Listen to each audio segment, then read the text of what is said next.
સુરતથી સમાચાર મળી રહ્યા છે। અમરેલીના સરઘસ કાંડને લઈને સુરતમાં પણ તેના ઘેરા પ્રત્યાઘાત પડ્યા છે। તો હાલ અત્યારે સુરતથી વિગતો મળી રહી છે। અમરેલી સરઘસ કાંડનો જે સમગ્ર મામલો સામે આવ્યો છે, રાત્રે 12 વાગે પાટીદાર દીકરીનું સરઘસ કાઢવામાં આવ્યું હતું। અમરેલીના જાગૃત નાગરિકો દ્વારા કલેક્ટરને આવેદન પાઠવવામાં આવ્યું છે। નેતાઓના ઇશારે પોલીસ સરઘસ કાઢતી હોવાના નાગરિકોએ આક્ષેપ કર્યા છે। ફરિયાદને યોગ્ય પગલાંની માંગ સાથે આવેદનપત્ર આપવામાં આવ્યું છે। જિલ્લા કલેક્ટરને આવેદનપત્ર આપવામાં આવ્યું છે। અમરેલીના સરઘસ કાંડ મામલે સુરતમાં બારોબાર જોવા મળી રહ્યો છે। વ્યવહારિક છે કે મૂળ અમરેલીના કેટલાક નાગરિકો સુરત ખાતે પણ રહેતા હોય છે, ત્યારે સુરત જ નહીં પરંતુ કેટલીક જગ્યાઓની પર અહીંયા રોજ જોવા મળે છે। ત્યારે કેટલાક નાગરિકો પણ અહીંયા આપણી સાથે જ આપણે એ લોકોથી વાત કરીને જાણીએ એમનું શું કહેવું છે। બેન, તમે પણ પોતે એક મહિલા છો, એક દીકરીનો જે રીતે વરઘોડો કાઢવામાં છે, જે સરઘસ કાઢવામાં આવ્યો છે, શું કહેવું છે એ વિશે, શું કરવા આવ્યા છો? એક દીકરી માટે હું એક એ વસ્તુ કહીશ કે જે દીકરીનો કશો વાંક જ નથી।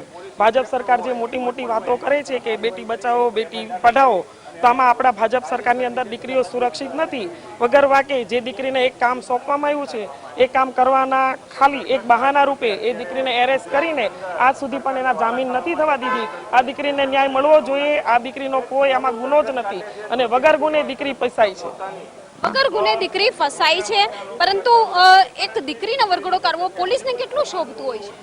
આ અમાન્ય અને માનવ અધિકાર ભંગ છે।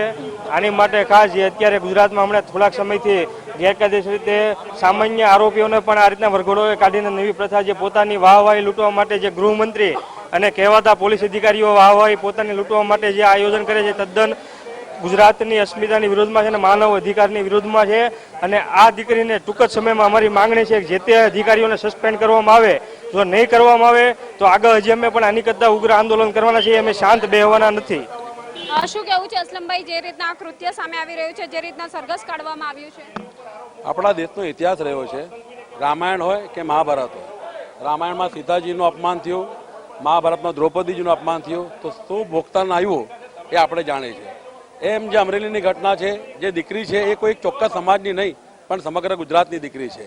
એ કોઈ રીઢી ગુનેગાર, બુટલેગર કે ડાકુરાણી નથી ને એની સાથે આવી રીતે દુર્વ્યવહાર પોલીસ દ્વારા કરવામાં આવ્યો એ યોગ્ય નથી, વખોડવા પાત્ર છે।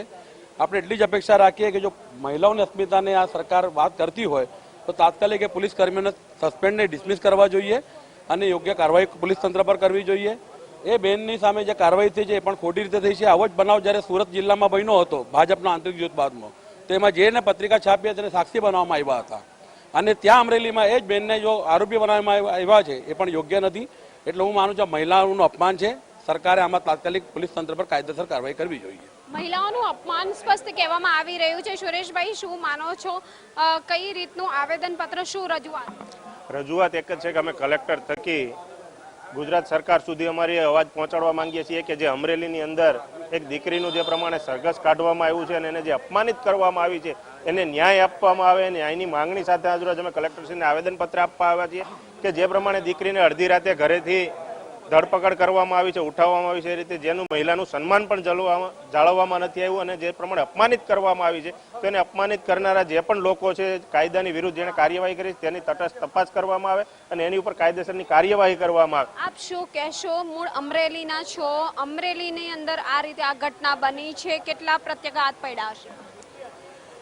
એક દીકરી પોતાના ઘરનું ભરણ પોષણ કરવા માટે આજે એને નોકરી કરવી પડે છે અને એની જવાબદારીને લઈ અને એના કોઈ શેઠના કહેવાથી એ ટાઈપિંગ કરી આપે છે અને એ લેટરનો મુદ્દો ભાજપના અંદરો અંદરના ઝઘડામાં આ દીકરીનો ભોગ લેવામાં આવે છે। દીકરીને રાત્રે ઘરેથી ઉચકી લેવામાં આવે છે, જે કાયદાને તદ્દન વિરુદ્ધ છે। ત્યારબાદ આ દીકરીને બીજા દિવસે સરઘસ કાઢવામાં આવે છે અને જામીન પણ ના મંજૂર કરવામાં આવે છે। આટલી હદે તાનાશાહી જો આ ભાજપ સરકારની હોય, જે બેટી બચાવો અને બેટી પઢાઓના નારા સાથે સતત વોટ માંગતી આવી છે, એવી ભ્રષ્ટ અને તાનાશાહ ભાજપ સરકારને અમે કહેવા માંગીએ છીએ કે આજે બુટલેગરો ખુલ્લેઆમ ફરે છે। અમરેલીમાં તમે કેટલા બુટલેગરોનું સરઘસ કાઢ્યું? અમરેલીમાં તમે કેટલા ખંડણીખોરનું સરઘસ કાઢ્યું?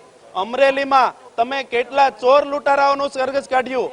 દીકરીને ન્યાય આપવામાં આવે તેને લઈને વિવિધ જે સંસ્થાઓના લોકો કહો, વિવિધ જે ધર્મના લોકો કહો કે પછી જે મૂળ અમરેલીના જે રહેવાસીઓ છે, જે નાગરિકો છે, જે સુરત આવીને વસ્યા છે, આ તમામ દ્વારા કલેક્ટરને આવેદનપત્ર આપીને જે છે સ્પષ્ટ માંગણી કરવામાં આવી રહી છે કે આ દીકરીને ન્યાય આપવામાં આવે. પોલીસનું આ કૃત્ય ખૂબ જ નિંદનીય છે, જેને વખોડવામાં આવી રહ્યું છે. કેમેરામેન શોએબ શેખની સાથે રાબિયા સાલે, મંતવ્ય ન્યૂઝ, સુરત.